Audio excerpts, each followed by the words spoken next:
Uulitin ko lang ulit, walang nagsabi sa'kin na tumigil ako.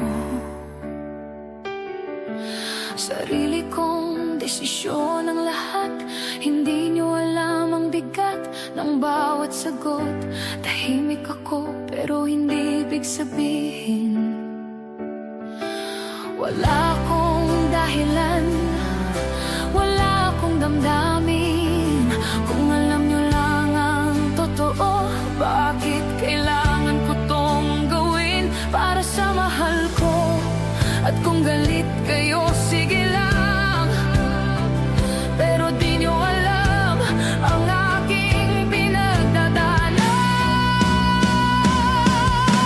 Hey, kayong one-sided na tao, kung mahal nyo siya, tumahimik kayo. Hindi to para sa sarili ko, ginawa ko to para sa kanya.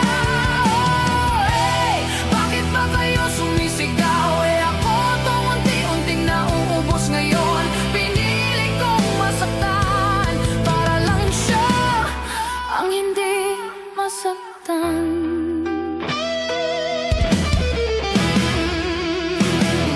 Huwag nyo ring idamay si Dog Love, wala siyang kasalanan sa lahat ng to. Masakit din sa kanya, di nyo ba nakikita? Pero pinipilit niyang maging matatag para sa akin.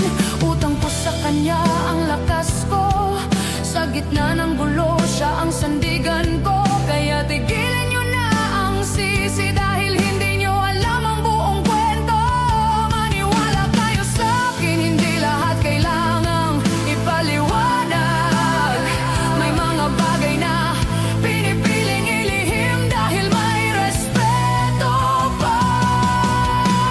Hey, di nyo kailangang malaman lahat, hindi to palabas para sa kasiyahan nyo lang. May respeto ako sa pinagsamahan, kaya hindi ko to ilalantad kailanman. Hey, bakit ba kayo naghahanap pa ng sagot na hindi ko pa kayang ibigay sa inyo?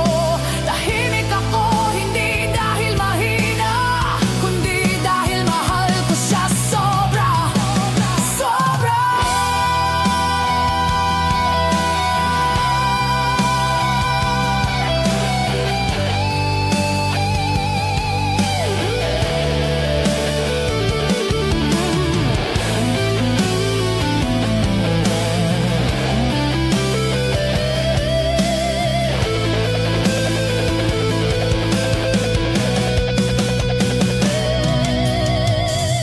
Kung pwede lang sana ipakita lahat ng luha sa likod ng ngiti ko, pero pinili kong manahimik para hindi siya masira sa mundong to.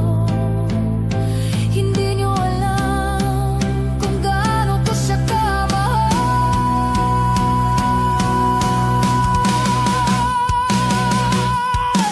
Hey, kung mahal nyo siya, tumigil na kayo. Hayaan nyo kaming huminga kahit saglit lang. Oh, hindi lahat ng kwento kailangang ipaglaban sa ingay ng mundo. Hey, ako na ang masama kung gusto nyo, ako na ang may kasalanan sa paningin nyo. Basta siya ay ligtas kahit ako ang masaktan.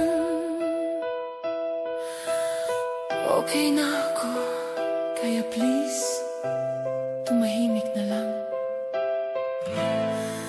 para sa